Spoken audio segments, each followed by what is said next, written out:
host, Loren Meadows of GatorBaitMedia.com, with the best shoe game in the Gator media. And tonight, we do it again with a great show. We'll be joined by Rob Browne of SEC Sidelines, Edgar Thompson of the Orlando Sentinel, and then our intern, Lucas Messmore, will join us a little bit at the end to kind of break down what's going on with the Florida Gators. The big news is DJ Lagway has entered the transfer portal, will be leaving Florida after 2 seasons.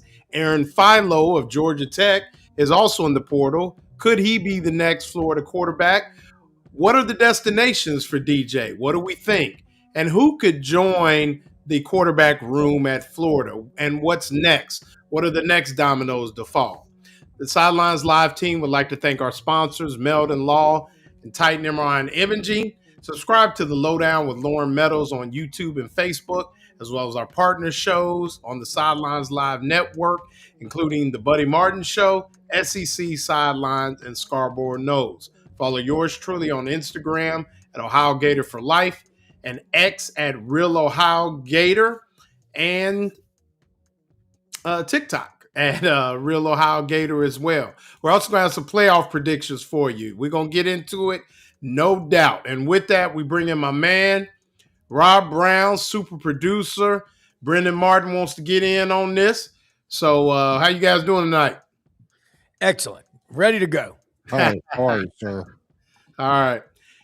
I want to get something off my chest real quick. And y'all know how I am. I kind of taken into getting into these rants.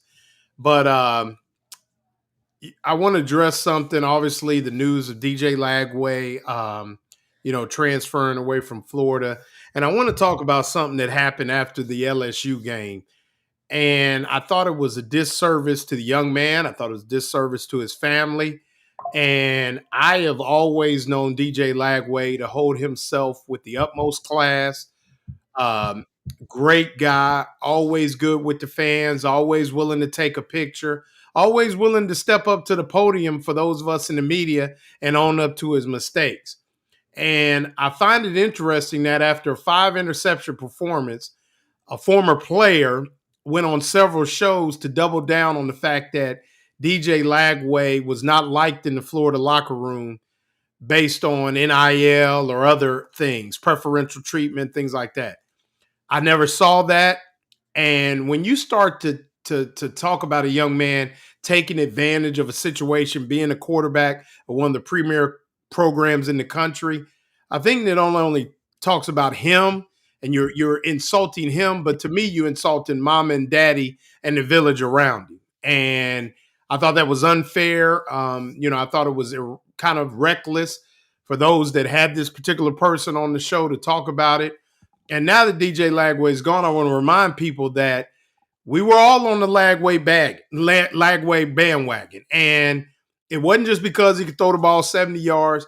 He was a great kid. And I found it interesting that none of that came out when he was throwing 3 touchdown passes against Ole Miss or whatever he did, or against Kentucky, or when he threw for 300 yards against Sanford. But when he threw the 5 picks against LSU, now we're talking about what a locker room distraction he is.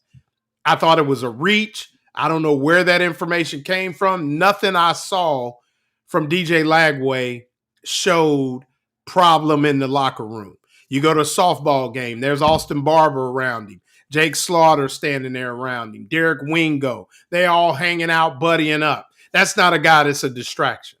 So I kind of bit my tongue because I didn't want to get into something, but he's gone now. And I thought it was, we'll get into the play. If you want to talk about the player, but so many times, Rob, we talk about the player and then we filter it in as a person. I remember Felipe Franks struggled at quarterback at Florida, but he was not a bad dude.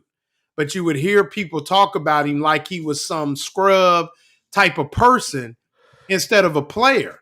And to note, I think Felipe Franks is still in the NFL somewhere, on a practice squad or things like that. But I caution to say, hey, we all love DJ Lagway. But when I see things like, to me, you might say, hey, good for him, wish him best, maybe best for both parties. But words like good riddance, see you later, have fun at Prairie View A&M, things like that. I think that's a reach to me. And I don't understand, Rob, where we get into the player may not be playing the way that we think he should, but then we dive into or create character narratives that exist. I never understand that. There are some very good players that are really good people, and there's some good players that aren't very good people, and there's some bad players that are really good people. But I needed to say that because the young man was never nothing but gracious to me, most of the people in the media, I would assume. And every time I saw him, met his family, mom, dad, salt to the earth kind of people. Hung out with his dad at the Final Four. Really good dude. So I wish DJ Lagway the best. We'll talk about where we think he might go, but we don't have to linger on it too much, Rob. But just I don't understand where we get that as fans sometimes. Well, you first off, people don't know him. You do. Brendan does. Buddy does. When Bo Nix left Auburn, went to Oregon.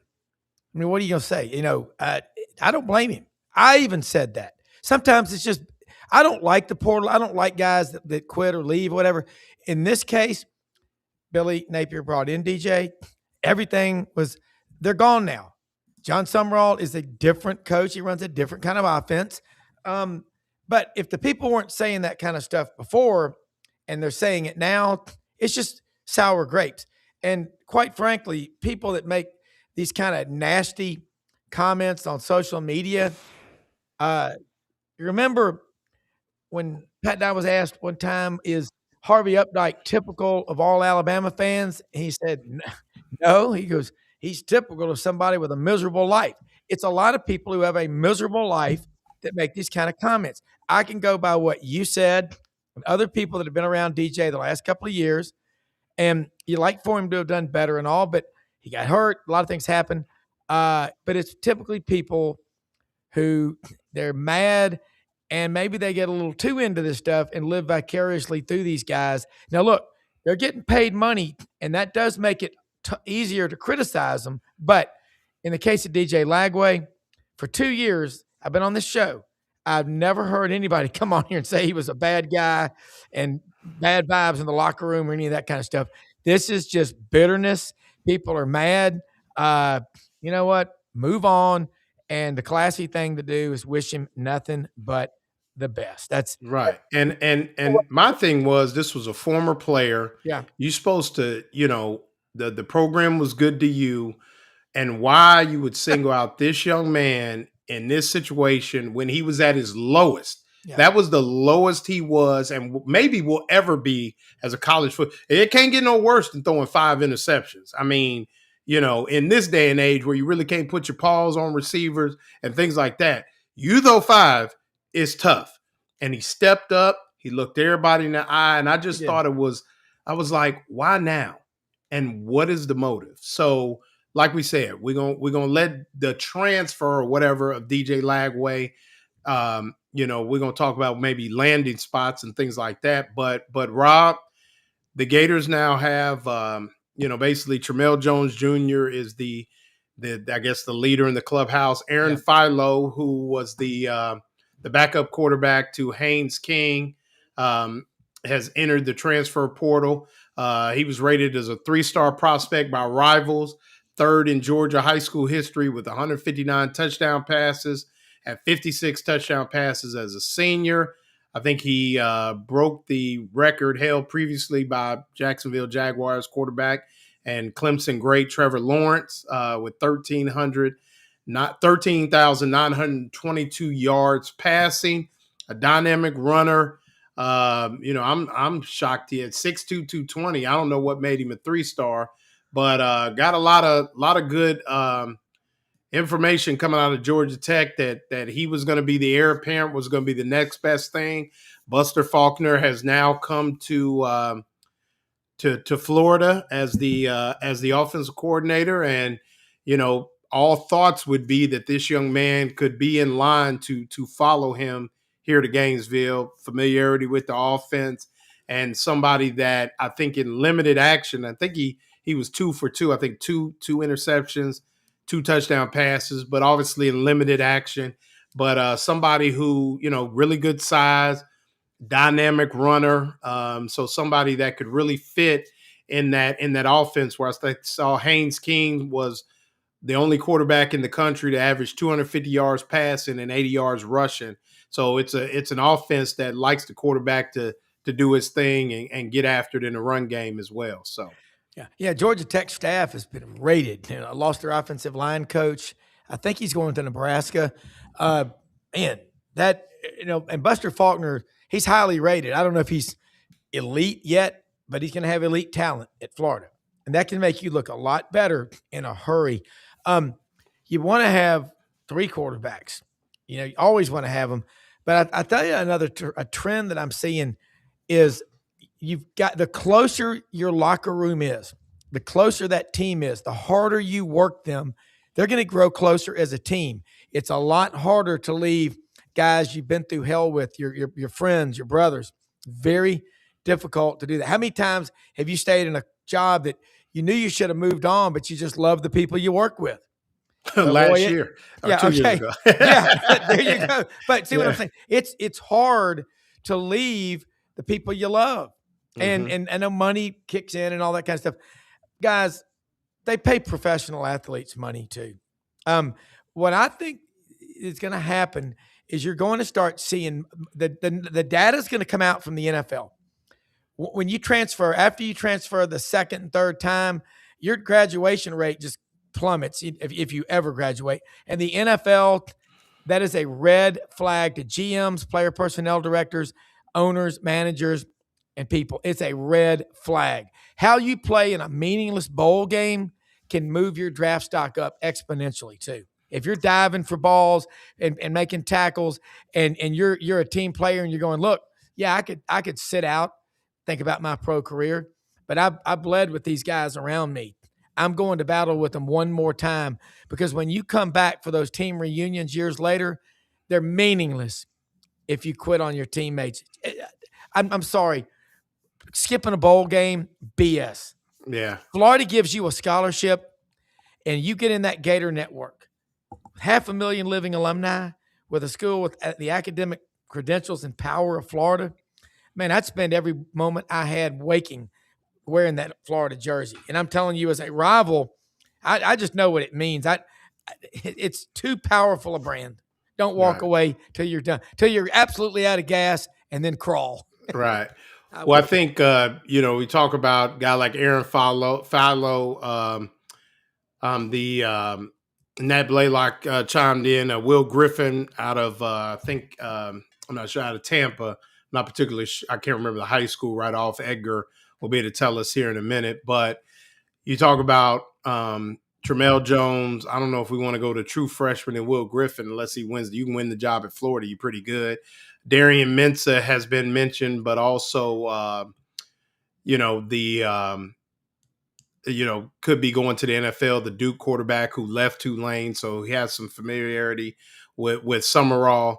Brendan, any thoughts on Tampa Jesuit? Will Griffin. Which is actually, that's also I think the high school of, what's the kid? Played running back for Davis. Davis that was here a couple years ago, still playing for the Cowboys. But Brendan, any thoughts on DJ, the quarterback situation? We'll talk about where we think he'll go here in a minute before we bring Edgar on. But any thoughts? You muted. Well, it's perplexing. It's interesting to see, Malik Davis. There you go. Thanks, Sean. I'm losing it today. I'm 52 years old, I guess. Come on, man. I'm losing it. Yeah. I feel like it's it's sad to see this happen so quickly. It just makes me wonder what happened, right? There's a lot of speculation from CBS Sports and these things were happening in a meeting, and there was a challenge, and obviously there was a different direction. I don't know. I just don't know how you go from being DJ Lagway to in the portal and that quickly. But then again, I've had turning a ship is hard, right? And Florida's a ship, And I've worked for big entities, and I've had to do some sort of stuff like that in the past in my career, especially big box TV and all that stuff. And you got to make decisions when you come in, and they got to be clear and concise. You got to have a plan, and you got to have your guys. I think as sad as I am for DJ, I don't think Sumrall is responsible for the comments by any means that's come out by former players. I don't think that's ever appropriate. But I Well, think that was before. That was yeah. while Billy was still coaching. Yeah, well, So yeah, that's what I yeah, mean. I remember yeah, that, but I'm just yeah. saying that, like, you alluded to that in the beginning, and so I don't want it. The young man is a great guy. He had Gator in his heart. He had just recently come out and said he wanted, he wasn't going anywhere. So I guess I'm a little confused, but at the same time, I really like Sumrall's way. Yeah. And I like the way that he's going about doing business, and I think in a lot of ways, if he wasn't going to be a work for him, he cut him out early, if that's what happened. But he gave an opportunity to go be somewhere else if that's what he wanted to do. And I think that's fair. And I think that if you're going to make that decision, you make it early, you cut it off, and you don't linger. Like in these decisions, look what happened to Lane Kiffin and the lingering decision and things like that. That to me is unfair. Right. And, and I feel like that was great. And I applaud anybody that wants to come in and have a vision. Florida certainly needs it. And DJ did not play great last year. Right. So, and I believe that was bad development. I believe Billy suffered developing good quarterbacks. I think we talked about with AR and, years ago. So, here we are. And I think at least I'm glad to know that we're on a path. People are getting hired. Offensive coordinators are coming in. Real football's happening. And not this like version of it. So that's my take on it. No, and I agree. I think that, like you said, get it out the way, give him an opportunity to get the best shot to go somewhere else and be in school, be ready to go and get everything going. And, and then to, just have an opportunity to get himself settled and give Florida opportunity to go in a different direction. I would assume, and Edgar will tell us here in a minute, what maybe if he knows some of the inside information on the meeting and maybe the talks between the two parties, and maybe there was going to be an open competition, and maybe they said, hey, we're going to bring someone in or things like that. Mensa, I guess, is going to stay at Duke, which that's fine, but there's a lot of guys out there that I'm sure would love to be the starting quarterback at Florida. So this thing is not fluid yet. And like I said, Edgar will shed light on that. But also, before we get to that, bring Edgar on, I want to talk about the Franz Beard, Buddy Martin, and Carlton Reese have they wrote a book called The Golden Season. Basically highlights the Florida Gators run to the national title in basketball, and I wanted to promote a couple things. Franz Beard, the author, will be signing copies tomorrow at Cogent Bank in downtown Ocala from 11 to 2, and in Gainesville at Campus USA Credit Union, Southwest 1900 Southwest 34th Street in the lobby in Gainesville from 3 to 5. So you can go there, get your book signed either in Ocala as well as in here in Gainesville at Campus USA or Campus USA Credit Union there on 34th. And, go get your book signed, then come over and watch the Florida Gator women play against Florida A&M. And then we got the men after that. So men will be playing as well. So get your doubleheader in, get you a book, and then you can go see Ty Golden get after it. So, definitely could be a big day.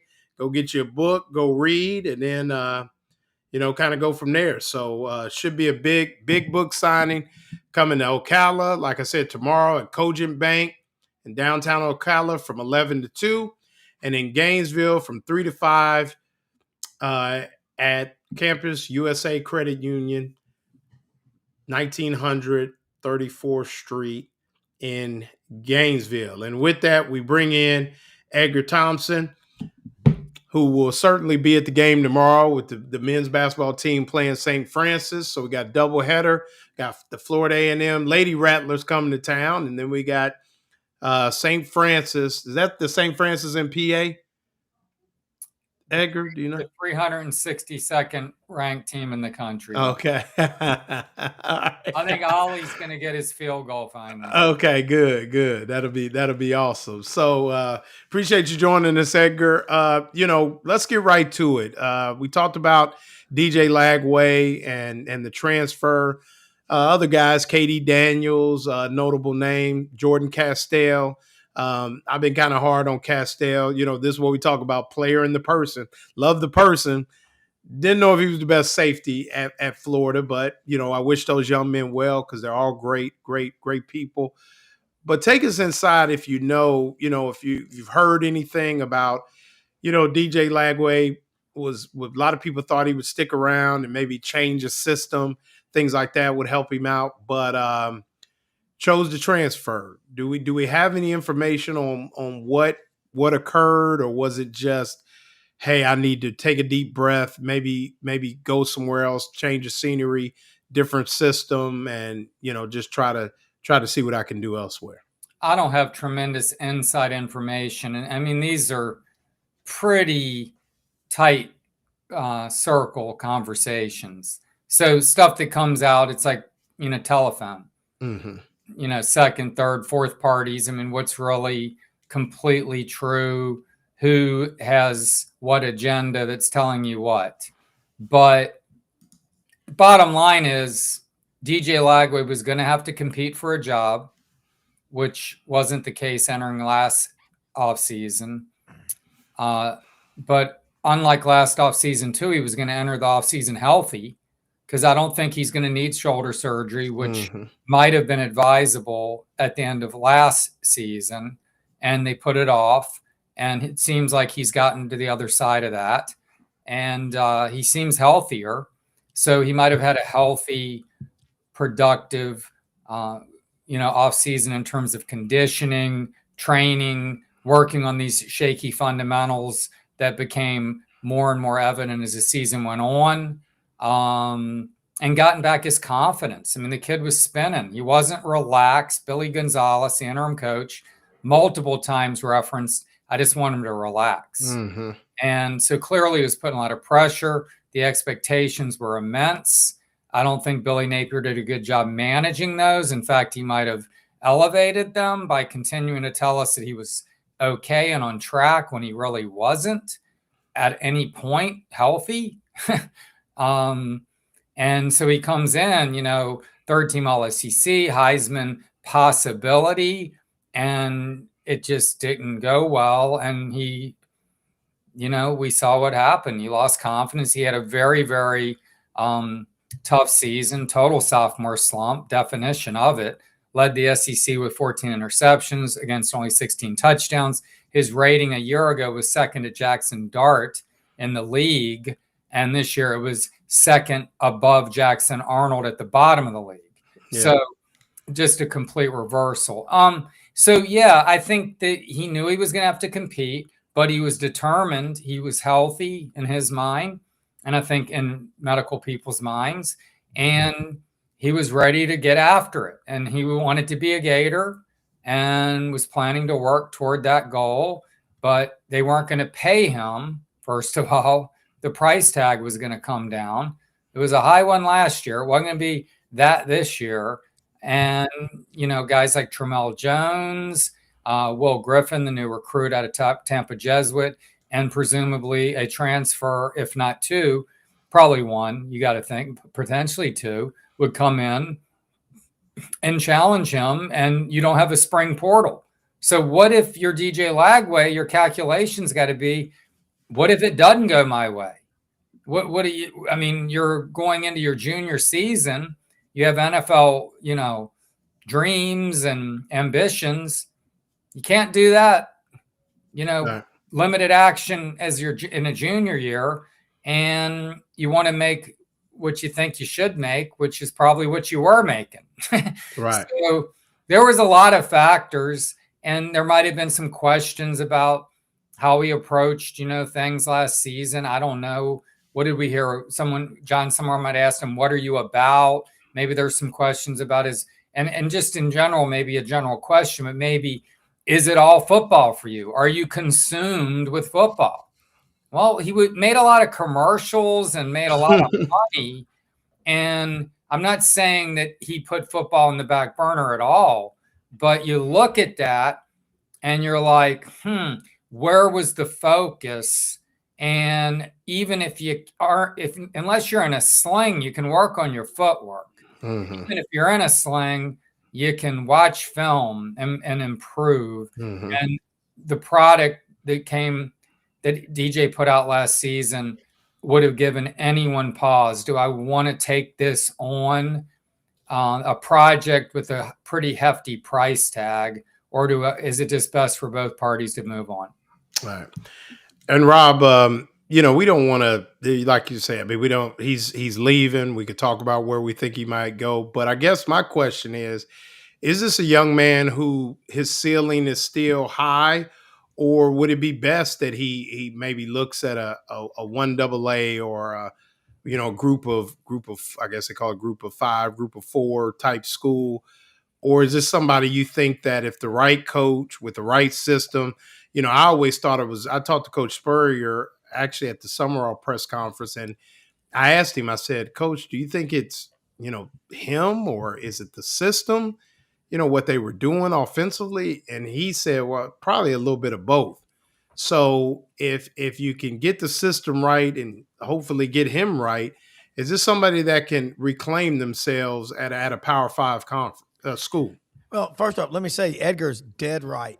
I mean, the market's going to pay you what you're worth. If I made $1 million last year and the next year my production fell 60% and I only made $400,000, that's what I'm going to get paid. And these kids have got to accept reality that this is the free market. Okay. You're going to get what you're worth. You look at the sorry ass performance that he gave this year. He got hurt. Whatever. Edgar's right. I'm not trying to rip the kid up. I just got through saying a lot of the comments made by people that don't know him. Edgar, you do. You're a great sports writer. And you are there. I hear you on Buddy's show all the time. And Kevin Rockaway, a lot of great writers. Florida's always had more media covering the Gators than any school in the SEC. Buddy talked about the days there were 35 or 40 papers covering them. But I think when it comes to these quarterbacks, it's like 3 now, but yes. Yeah, I know. But it used to be like 20 something. Yeah, I miss those days. And reading's like lifting weights with your brain. I'll say this about a quarterback or any player. If a dog will bite, he'll do it when he's a pup. This is what DJ Lagway is, what we've seen out of him, whether he was hurt or whatever last year. Edgar's right. What are you doing when you're hurt? Okay. Are you going and watching tape? Are you doing every little thing you can? Money clouds judgment. I do it in my financial practice. No one ever gives 18 to 22-year-olds any money. They'll be coked up, strung out. They'll have stripper. I mean, it's a disaster. And you think there's not going to be any problem? Edgar's right. And it's not just DJ, it's everybody. Here's some stats. 13 of the 20 players, quarterbacks that went to the Elite 11 camp a couple of years ago, they've already transferred. The top 5 quarterbacks in the class of 24 quarterbacks, they've already transferred. Prior to the portal, here's another stat. 42% of quarterbacks that signed with the school finished their career at another school. That's been going on forever. But I do think that what Steve Spurrier said is also right. It's a little bit of both. But if he transfers down, his chance of starting in the NFL is reduced by probably 7 times greater. He won't ever play much, if ever, in the NFL. The NFL looks at that. When you go down, it's not good at all. So I hope he lands in a good spot. Edgar? Well, yeah, and I think Rob makes a point. I'll credit DJ. Kept his nose clean. Yeah. Maintained incredible comport in front of the media. Came and, took whatever we had for him. 5 interception performance, he's there. 61-yard performance in Miami, he's there. He spoke every week, tried to own it, and vowed to do better, even if it didn't always turn out that way. But yeah, I mean, handling that kind of money and that kind of exposure at that age, my Lord. I mean, I would have been off the rails. I mean, I would argue I've been off the rails recently. The point being, it's tough. And the young man did, I think, a pretty good job, acquitted himself well, in front of on a really big stage. Just didn't play as well as he'd hoped and as well as he could. And I put some of that look on Billy Napier and Ryan O'Hara. I mean, they have to take some of that. And I put some on DJ's camp too, probably, because maybe he needed a surgery. But a lot of people are in control of this stuff that aren't even on the medical staff at UF anymore. You know, people are involved because there's interest, you know, that weren't just, it's not just within the program now. There's a lot of other factors that go on. Guys have their own coach, quarterback coach, their own doctor, you know, their own this, their own that. And it's become, you know, extremely complicated to really manage all of it. I don't wish it on any coach. I mean, you know, Dave Caldwell, the new general manager, I was told by someone with an extensive NFL background, they think Dave's good. He's young. He learned a lot with the Eagles. A lot of people point to Jacksonville, but 5 years with the Eagles was kind of like the Nick Saban reclamation kind of school, right? Right. And they think they're like, as good as I think he is, he doesn't know what he's getting himself into in terms of the sheer volume of deals, the sheer volume of people you're dealing with each and every deal. The NFL, you're doing like 8-10 free agent deals a year, maybe in a busy. I mean, now it's like, it's always free agency. It's always going. Right. And they're coming from other schools at you, and they're leaving too. And it's a lot to figure out. So I think DJ's going to end up at a Power 4 school. I mean, if you saw Pete Nako's reported, Baylor, which makes sense. His dad went there. Miami. Apparently, he might even be visiting Miami this weekend or something, which is bizarre because they're playing at A&M. I don't really get that one. And so that might be confused, but that was out there. And then the other one, LSU. Now, I think Trinidad Chambliss, who reportedly is going to enter the portal, will end up there. But, or, I mean, you're shaking your head, Rob. You don't think he'll end up? No. I'm just saying, I'm right here in Memphis, and it's just the Ole Miss thing. No, I'm not disagreeing with you at all. Okay. I just think it kind of blows my mind what's happening. With Ole Miss, and I don't know, where's Austin Simmons? Where did you hear he's going? I don't know, but can you imagine though? Let's say Chambliss ends up. I'm not even sure where he's from. Is he Texas kid? Detroit. I think it's Detroit. Yeah, suburban Detroit kid. Oh, let's say he ends up, you know, in the Big Ten, and let's say Austin Simmons stays at Ole Miss, and DJ somehow ends up with Lane Kiffin. Can you imagine that? You don't get Kiffin, and your quarterback goes there and turns into a I don't think that's what's going to happen, but that would be that'd be worst case. Oh, yeah. I mean, DJ, look, he's a product of the system on some level. Let's think about this, guys. Do you think Kyle Trask would have stuck it out? Maybe. He was a student, and I mean, like, he was a serious student, not just football player. And he got his master's the year he set the record for touchdown passes. He's got a master's that year. Felipe Franks, would he have stuck around? I mean, maybe you didn't want him to, but 2018, he played pretty well the second half of that season, 10-win team. Let's think of some other guys. LaMichael Pirine, Jordan Scarlett, one of them would have left. They both were pretty productive guys. I'm not saying these were great teams, but they're pretty good teams. People would have taken those teams now. Right. Well, you had Malik Davis was in that backfield too. Well, Ja'Kai Polite was a redshirt junior who had like 11 or 12 sacks and 8 forced fumbles. He would have been long gone. Yeah. And I'm not saying these guys were like memorable guys we'll be talking about for years, but they were good players for teams that won 10, 11 games, which Gator fans would kill for now, and would have been in playoffs if it had been 12 teams back then. Right. They could have been at playoff teams. And those guys, bunches of those guys would have gone. So it's just really hard to get my mind around the way the sport has gone. Forget the money aspect, just the movement of it. The lack of like continuity and loyalty really is just kind of like mind-blowing. Forget the money involved. Yeah, I mean, you look at a guy, I mean, crazy, like Ferris State quarterback, Ole Miss, now maybe the LSU. I mean, it's just a lot going around. And for me, I literally just wait till everything settles. And then in August, I worry about, okay, who's where, who's doing what. Because like you said, Edgar, I mean, people are everywhere, man. And well, you can do it in the spring now, which is the good news. Right. Because I didn't bring that up, or I tried to. DJ had to leave. Did I say this? Yeah, you did. There's no spring portal. Yeah. Yeah, Yeah. exactly. Yeah. Look, I've talked so much about this. I did my own pod, interviews, writing. Yeah. I mean, man, I'm behind. We're all behind as we speak. Someone entered the portal probably as this conversation. Oh yeah, people, yeah. Listeners, if somebody did, let us know. But and we're gonna get to maybe where Florida goes next, or names or two, or is it, what is the situation there? But we want to talk about the good folks at Meldon Law, the only official law firm of the Florida Gators, proven and skilled lawyers since 1971. Obviously, Edgar, did you get a championship ring?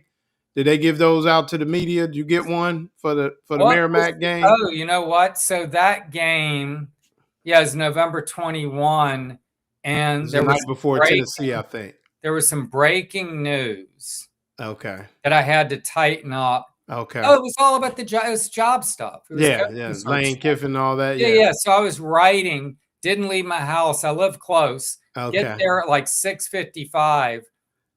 No parking, and I pull up, and the woman's like, "We thought the game was at 8, and we didn't get here till 6, and the parking lot was full." And it's like, so I looked for parking. I went even down to try. I didn't have a park. I couldn't get anywhere. Right. So I just went home. Yeah. And so I didn't get my ring, but Denver said he was going to grab me one. Are they cool? Okay. You got yours? Yeah, pretty. No, I don't have it on. It's over there in the corner, but it's pretty nice. It's a nice ring, nice replica ring. People at Meldon Law did a great job. I mean, 10,000 of them, Edgar. I mean, how about that? And you talk about setting the standard. That's the standard for colleges now. As your team wins the title, you got to give out replica rings. So they definitely raised the bar. What's that? Didn't a bunch of them end up on eBay? Oh, for $300-400, and I know what they cost. Kind of cheapens the whole thing a little bit to me, but I don't know. I mean, I can see both sides. I don't want to be like a curmudgeon about it. Get off my lawn, guy. People enjoyed it, and it was their kid or nephew or whatever. Be a good Christmas present, not to go on eBay. I mean, come on. Right? Yeah. No, I would never do that. And I mean, it's a nice conversation piece when people come in and. We're gonna have some company this weekend, so I got a young buck. He'll get a kick out of it. But yeah, it was cool. And like I said, the just kind of back to Meldon Law, just the good things they keep doing for the community. The people at the University of Florida and surrounding areas. I mean, all types of locations down in the South Florida. Now they had Ty Golden down there for a talk earlier this year. So just Meldon Law. They won't back down. So definitely appreciate the good folks at Meldon Law for all their support, been with us from the beginning. So Edgar, is there with the most important position in sports kind of unresolved? I mean, it's early right now, but what does it say? Is it a, like, not a knock per se, but is it concerning, or do you think things will kind of work themselves out as the playoff games finish and things like that? And Florida will have somebody, because as well as I do, if things don't go well and they're going to say, well, we should have kept, who or whatever, is the feeling that Florida is going to go after somebody who can come in, win games at a high level in a league such as this, somewhere? Or is there, like Shane really likes Tramel Jones. I don't think Will Griffin would be ready to roll as a true freshman. But that they're going to bring somebody in that is, has some meat to them, some meat on the bones that can really lead this football team. Because you got a great group of receivers that you're going to be throwing to, at least. They should. I mean, maybe one or two will lead, but I think they'll still have a good group. You got arguably the best running back in the country coming back. The offensive line, they've got some people there, but, is there going to be somebody that's like maybe the quarterback? I mean, the coach wasn't a high name, but maybe a quarterback could be a name that fans recognize and can get behind. Well, everybody's talking about Aaron Philo, of course, the Georgia Tech backup. Who was with Buster Faulkner, broke Trevor Lawrence's passing yards mark in Georgia. But he ended up being only like the 47th rated guy and a 3-star recruit who went to Minnesota and flipped. So he certainly doesn't have DJ's credentials entering college, but he's worked in Faulkner's system for 2 years. I think probably has a pretty good relationship with him. You got to think, or if he's in the portal now and this is one of his probably schools he's looking at strongly, he seems like a no-brainer. He seems like the obvious one. Sometimes it is the obvious one. You mentioned Mensa, the relationship with Sumrall from 2 years ago, but he's making like 3-4 million. And you're not going to put that kind of an investment in a guy unless you really believe you're going to put a team around him. Like you're saying, offensive line has some guys. Yeah, it does, but not a lot of experience. Najee Harris, sure. Mhm. I mean, Medlock, I think they like him a lot. Zamandela, I think they like, but these guys are green. Mhm. And Caden Jones, I thought came on. I like that, but you need a left tackle. Mhm. And last year, that was an experienced group that really didn't impress for the most part. Disappointed, in fact. And receivers, you've already lost Mizell. I'm not saying that's a huge loss. He couldn't stay healthy, but he did have some explosiveness. Tank Hawkins is clearly going to leave. I mean, he opted out against Kentucky. I can't imagine they're going to welcome him back. Mhm. And, who do you got? Abrams, you got Browne, you got to get Wilson in the fold, which I'm sure they will.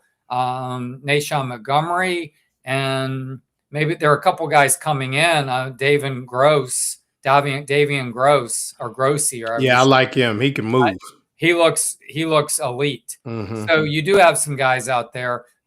Who's the tight end? I think Hayden Hansen will be back, but man, I mean, I've never seen a 267-yard guy go down as easily as him. I mean, yeah, he needs to get a little tougher after catch. Is Livingston staying? He'll stay. And I'm a Livingston guy. healthy. I don't know. Maybe I'm reaching, but no, I think he's got some talent, but he seemed to be banged up. So there's something there. Amir Jackson's leaving, as we know, but they didn't get a tight end in the class, though. The guy flipped to Washington, the Hawaiian kid. So, I mean, yeah, there's pieces around whoever comes in, but that isn't like, yeah, let's go spend $3 million on Mensa and put him in that offense and we'll win it all. You probably want to develop Tramel Jones. He's probably the early starter entering spring, I guess. I mean, Green himself, and then maybe you got Philo in there, Will Griffin. I mean, Aiden Warner, is he even on scholarship still? I think he is. I mean, will he keep it? I don't know. And you probably got to keep on getting guys there. I don't know. But it is the most important position, and there are a lot of questions around it, which is kind of par for the course entering spring at Florida for many years. Yeah, and I mean, I think could you like Edgar mentioned, maybe take an NFL route, Rob, where you go left tackle, and then you go left tackle, and then you go maybe a little less at quarterback, but you get a solid guy. Maybe not go for a home run, but you protect him with a really good left tackle. Do that and go that route. I mean, I would, but what 7-on-7 camps have produced what Matt Stenscombe said on our show is pajama football. Offensive line play is as god awful as I've ever seen it. No one can line up and kick ass and just run the ball down someone's throat like they used to. We have emasculated college football in that respect. So as far as you're going to go find, it's like going to Costco or Kroger to go find you a coach that'll win you 3 national championships the next 6 years. They don't exist. You have to make them what they are. So as far as finding offensive linemen, yeah, but who are they? I mean, look at all the highly rated offense. Look at Alabama, the class they brought in 21. Greatest on paper offensive line class in school history. I don't think any of those guys did anything.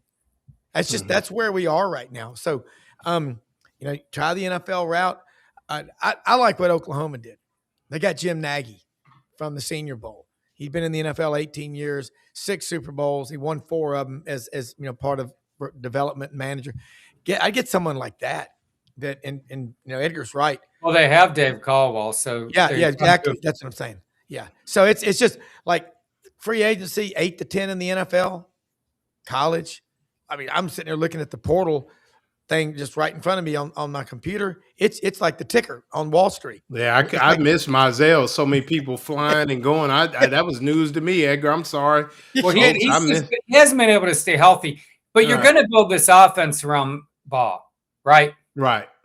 I mean, this guy, Billy Gonzalez, I know didn't distinguish himself, let's say, as an interim coach. I thought he handled himself pretty well. Some people got irritated. He read stats and did things that weren't as polished. Give the guy a break. Right. I thought he handled a tough situation pretty well. Me they too. played well in a few games. They played awfully in one or two. But, man, he did a couple of things. He stopped all that moving around shifting crap against Georgia. And Kirby Smart even noted, they were harder to prepare for or defend than what we were prepared for because they weren't doing all of that. Mm-hmm. And they kept that game close. And then Florida, he kept giving Ball the ball. Now, part of that was Jacoby Jackson being injured and Duke Clark being banged up a bit. But he leaned into the fact you have this elite guy. Feed him. Right. And let's hope Sumrall and Buster Faulkner think the same way. This is a 20 to 30 touch guy every Saturday, period. He can handle it. He can catch. He can run. He can run between the tackles, outside the tackles.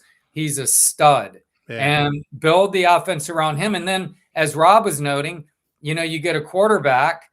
I mean, maybe you were noting, if you can just protect a guy, you don't need to have a Darian Mensah. You maybe can have Trammell, who's still kind of learning on the fly a bit, but has elite receivers. You use in a way where you spread them, create space, easier throws, and then you run Ball, man.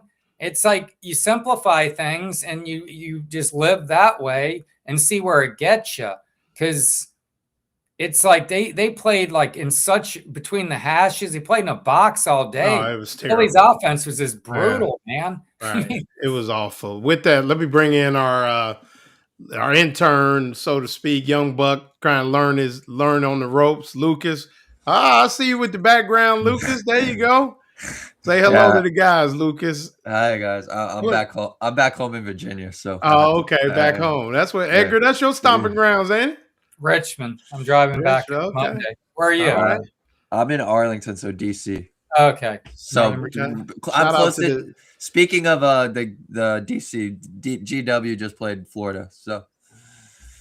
Shout out to the DMV, one of my favorite places. But real quick, Lucas, before we kind of get into the playoffs, the last kind of talk about the playoffs, what we think's happening. You keep your ear to the ground. I know you noted, some people staying Miles Graham, which I didn't think was much of a shock. But anybody else? A news story that a guy who's the leading tackler, a legacy guy, and everyone assumes is coming back. It's like. That's news, okay. Well, I kind of have like something important I do want to bring up, and you guys, I feel like you guys have like kind of overglanced the topic and haven't actually attacked it.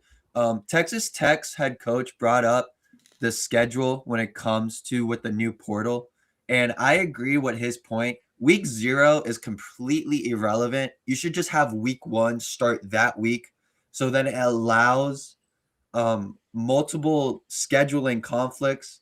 I don't know. It has to do with TV revenue, probably, like at the end of the day. But his point was very on like point when it comes to the NIL system. The way the NFL is structured, you have a structured offseason, and Nick Saban has also said this on College Game Day. And I agree with him. Well, Sumrall said it. Yeah, and Sumrall said it. Press conference. He's like, we have a football season, and then you actually do all the player movement. And then you have a football seaon. The reason why I say that, because Sumrall's a class act. Sumrall's a class act, and I'll make this quick. Sumrall's a class act when it comes to like the way he's leaving. But the way Kiffin left was messy, and I think we can all agree. Oh, sure. I bring this up because there's no protection for the players because there's no set off season. I believe what the way Texas Tech brought up, and I don't know if the viewers have seen that press conference. What he said was, Week 0 is your week 1. The season ends around Thanksgiving, and then you would have the first round playoffs last week of November, first week of December. Yeah. So that way the season will end before the winter portal. So then all these playoff teams have a chance to have a fair shot in restructuring their team. which is a major issue most athletic directors have brought up. Yeah. From what I've been the reading. calendar's a mess. Yeah, we can all agree. Yeah, it's I mean, absolutely. And I appreciate you bringing that up, Lucas, because I didn't see, and I mean, I'm sure the Texas Tech, with all that money they got flowing right now, Rob, that they want to get in on that. But speaking of Texas Tech, we're going to see if Brendan can bring up the playoff bracket for us before we get you guys out of here, just to talk about it. It's I'm a big fan of the bowl, so I was always one of those people that January 1st, I went out all night on the New Year's Eve, but then I got up real early to get ready for New Year's Day so I could watch football. Back then, I'd have my 2 TVs and everything, so I'm pretty excited about the matchups. We got those, Brendan, or you want me to grab them? But the college football playoff this weekend, some interesting matchups. I'll start. Anybody give James Madison a chance at all? I actually bet the spread for Oregon to win by over 21.5. So okay. What'd you think, Edgar? They're just too physical. This isn't like your Chip Kelly Oregon teams, which might just run them off the field and score 60. But they're a physical football team with Dan Lanning.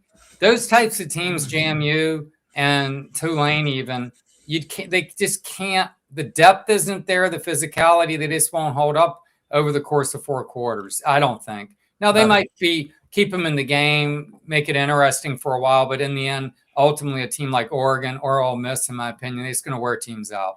Rob? Can't agree anymore with Edgar, because James Madison, week in and week out, just not seeing that kind of stuff. And it's going to be so fast when they play Oregon, and they will not. I mean, Dave Bartu said they're giving away tickets in Eugene. He said there's just no interest. He was on yesterday in that game. I'm thinking, God, it's a playoff game, the first time you've hosted one in history. But man, they're stacked, and Lanning will have that team juiced up and ready. And I think Lucas is going to win some money and be able to have a great Christmas. I want to ask Edgar a question. Sure. Do you know if Sumrall is coaching the playoffs, or he's fully committed to Florida? No, he's coaching the playoffs. Yeah, we know that. He's coaching. He did a Zoom with the media there yesterday where he talked about Lagway. He's there full on. He's got a bunch of people in place here. But again, to your point, Lucas, the calendar is really messed up. It's why they moved the portal. And this is an interesting situation because, they moved the portal in October. What was originally scheduled to open today, if you remember, December 16th, which a lot of people think is why Monday was crazy, because a lot of guys' deals might have run out. Ended, yeah. Which just didn't occur to me until after the fact, of course. Right. So what we got? Alabama, Oklahoma, part 2. Just real quick, who you guys got? I got Alabama. If they don't turn it over, they score. Oklahoma's offense is not very good, but I'm gonna say I'll pick Alabama. Edgar? I think Oklahoma's front 7, along with Tech and maybe Miami's, are the best. All right, Lucas. Oklahoma's tough. I gotta go. I don't know, though. I agree with Rob. I mean, scoring points is tough. John Mateer looked pretty good early on. If he's improving at all in terms of health, he hasn't looked the same ever since he's come back. Yeah, that hand is big. His thumb. Yeah. Anybody give what's Lucas? Keep moving. What you got, Lucas? Sorry. I gotta agree with Rob because Paul Feinbaugh has been reporting a lot this week about Alabama's not certain if he's the coach coming this playoffs. So I think DeBoer is gonna have to win he has to win at least a playoff game to have Alabama fans convinced that he's get the boo birds off his back. All right, good football coach Kalen DeBoer. I think he's getting a bad rap. Anybody give Tulane a chance in the rematch? The laneless Rebels. I'll go first. Go ahead, man. I picked the upset. This is my reasoning. But I did not. This is before I found out that Charlie Weiss would be returning to Ole Miss to coach the playoffs. Mm-hmm. So I was assuming that it was be like a completely like no offensive coaches and just like the defensive coaches with I forgot his name, but the defensive coordinator who just took over. Golden. Yeah. So I picked the Tulane upset, to be quite honest. Rob? I think Tulane covers because Ole Miss fans and players, I think, way too confident. Yeah, you beat them a long time ago. Both teams have gotten a lot better. And I think Sumrall is the established head coach who's still coaching his team. It's a lot different for Pete Golding being the head coach. The Ole Miss defense is going to struggle because he's not going to be able to pay attention to every play, and it'll bite him on the ass. Edgar? I take Ole Miss. All right. They're just too these teams are just they're not in the same league, man, in terms of depth and talent. They're just not. Right. And I like Group of Five. I think it's all wonderful. I mean, how much better would it be to have Notre Dame playing Oregon? I mean, this whole thing's absurd. I mean, Tulane should get in. You get one in. Maybe they play Oregon. Other than that, the whole thing's a farce. The way they got it set James up. Madison being in is crazy. I saw a tweet and somebody made a good suggestion. I think TV people would love it. You had a wild card spot for the 11 and 12. You would have 11 to 14 play for the last few spots as like I love it.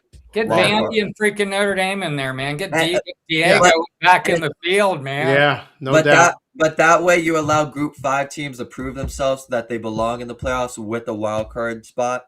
I love that. Yeah. I'm all for that. Lucas nailed it. That's it. Yeah. Right. I'm not saying Tulane's going to win. I'm saying Tulane's going to cover. No, I know you. They're going to cover late. Ole Miss is late. I would not have bet on the upset if I didn't think they were going to cover. And I'm not trying to go on Coach Sumrall's bad side either because I think they're going to play hard and well. Just let's see when it gets to the fourth quarter. These games are long. Teams wear out. You lean on them, and they finally just break just a bit. They're not going to get their doors blown off like 45-10, I don't think either. I think it's going to be a pretty competitive game. But in the end, they'll probably end up covering the 14.5 or whatever it is. Well, watching them Miami. Well, let's move on. One more. We got to get on. We got to roll. We about to get the snatch from the producer. Ooh. Miami at Texas A&M. Miami get exposed, or they ready to roll, Edgar? Miami's, I think, is a very good team. I think A&M could be a little fraudulent. I like Marcel Reed a lot, but he makes some key mistakes. Cassius Howell is a stud, but is there overall defense? I think Miami's good, man. I mean, yeah, they had a couple of slips. I think it's a very good football team, a really physical team, and it's 11 a.m. in Kyle Field. They're not going to be quite as juiced up by that point for that game. Lucas? I don't think people give a Carson Beck. I know Carson Beck gets a lot of hate, but his experience with being in national championship games is going to probably put him over the top. It's just the experience. So, Rob? 11 o'clock, 12 Eastern favors the visiting team. Home crowd gets there late. They're hungover. They hadn't eaten breakfast or lunch. They don't know what to do. Texas A&M gave up over 200 yards rushing on 4 occasions. You put pressure on Marcel Reed. He struggles. Miami wins. I'm with Edgar. ET is right. The Canes are good. May not like them, but they're good. They are. All right, we'll see what happens. Let's talk about Titan MRI and Imaging before we get out of here. Titan MRI and Imaging has 3 locations, 2 in Gainesville with its Park Avenue location, and now at the Millennium Center, 1 in Lake City, serving all of Columbia County and Valdosta, Georgia.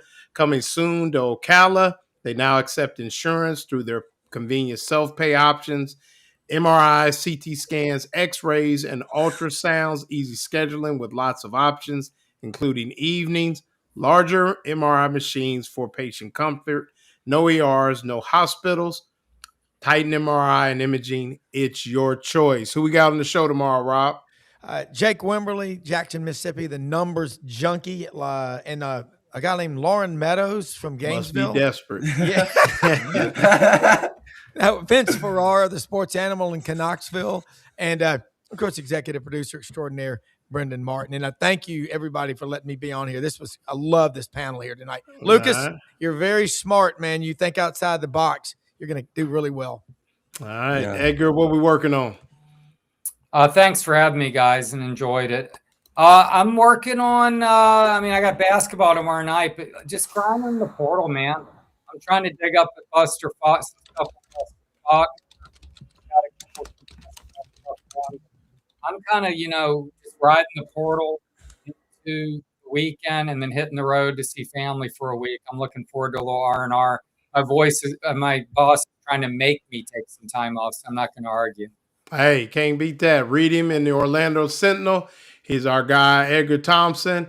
Lucas, appreciate you joining us, man. You guys keep rooting for Lucas, man. Real sharp young guy studying down there up there at Santa Fe College. And update, I'm applying for the University of Florida this December. So next spring's my last. So hopefully okay, I get it. Journalism school. I think we know some people, so we might be able to help with that. But definitely appreciate you guys joining me. Ran over a little bit. Appreciate Brendan letting us have a little time. But we'll be back next week. Appreciate you guys joining us. Check out the women's basketball team at 3, men's basketball team at 5. Great chance to see both teams. Get that double header in. Don't forget the book signing tomorrow, 11 to 2 at Conjun Bank in Ocala. Campus USA on 34th. I think that's not used to be the main, right there on 34th, right before you go into the softball, baseball area from 3 to 5. The Golden Season by Franz Beard, Buddy Martin, and Carlton Reese. Appreciate you guys joining us. See you next week, recording live from somewhere. Appreciate it, guys. Thank you. Thank you. Night. Good night, everybody. Night.